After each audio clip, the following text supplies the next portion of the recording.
പള്ളൂർത്തി അഴകിയകാവ് ഭഗവതി ക്ഷേത്രത്തിലെ മീനഭരണി ആഘോഷത്തിന് തുടക്കമായി. ഏപ്രിൽ 9-ന് ചൂട്ടുപടയണിയും ദേശതാലങ്ങളുടെ വരവും ഉണ്ടാകും. വിവിധ ഇനം ഉരുക്കളെയും അന്നങ്ങളെയും എഴുന്നള്ളിച്ച് വാദ്യമേളങ്ങളോടെ ആയിരിക്കും ഘോഷയാത്ര ക്ഷേത്ര സന്നിധിയിൽ എത്തിച്ചേരുക. തോപ്പുംപടി വരമ്പത്ത് ഗണ്ടാകർണ ക്ഷേത്രം, പള്ളൂർത്തി വെങ്കിടാചലപതി ക്ഷേത്രം, ദേവസ്വം പറമ്പ്, കുടുംബി ഫെഡറേഷൻ കാര്യാലയം എന്നിവിടങ്ങളിൽ വിവിധ ഇനം ഉരുക്കളെയും അന്നങ്ങളെയും എഴുന്നള്ളിച്ച് വാദ്യമേളങ്ങളോടെയായിരിക്കും ഘോഷയാത്ര ക്ഷേത്ര സന്നിധിയിൽ എത്തിച്ചേരുക.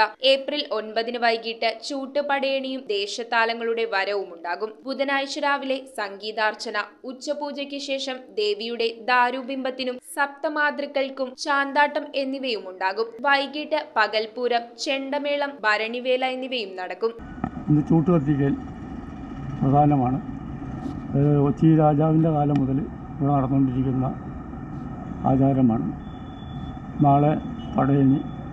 പണ്ട് വടക്കൻ തേരുവാരം, തെക്കൻ തേരുവാരം രണ്ട് വിഭാഗമാണ് നടത്തിയിരുന്നത്. ഇന്ന് ആ തേരുവാരങ്ങളെല്ലാം മാറി കുടുംബി ഫെഡറേഷൻ വക ആഘോഷങ്ങളും അതുപോലെ വിഷ്ണു ക്ഷേത്രത്തിൽ നിന്നും ഊരിക്കളും പ്യാരി ജംഗ്ഷൻ്റെ അവിടെയുള്ള കണ്ടാകരണ ക്ഷേത്രത്തിൽ നിന്നും ക്ഷേത്ര ഉപദേശക സമിതിയുടെ വക ഊരിക്കളും ക്ഷേത്ര സന്നിധിയിൽ വൈകിട്ട് 7 മണിയോടുകൂടി എത്തിച്ചേരുന്ന ആ മേളങ്ങളും വൈകുന്നേരം ഒരു ആനയുടെ എഴുന്നള്ളിപ്പും ഉണ്ടായിരിക്കും.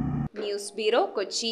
മിഴിവുള്ള സ്ഫടിക തുല്യമായ കാഴ്ചകൾക്ക് അയ്യാൻ ലെൻസ് തോപ്പുംപടി. കൃത്യതയോടെയും ഗ്യാരണ്ടിയോടും കൂടിയ നേത്ര പരിശോധന. നേത്ര സംരക്ഷണ രംഗത്തെ 3 പതിറ്റാണ്ട് കാലത്തെ പാരമ്പര്യം. അയ്യാൻ ലെൻസ്, കണ്ണുകൾക്ക് തുണയായി എന്നും നിങ്ങളോടൊപ്പം.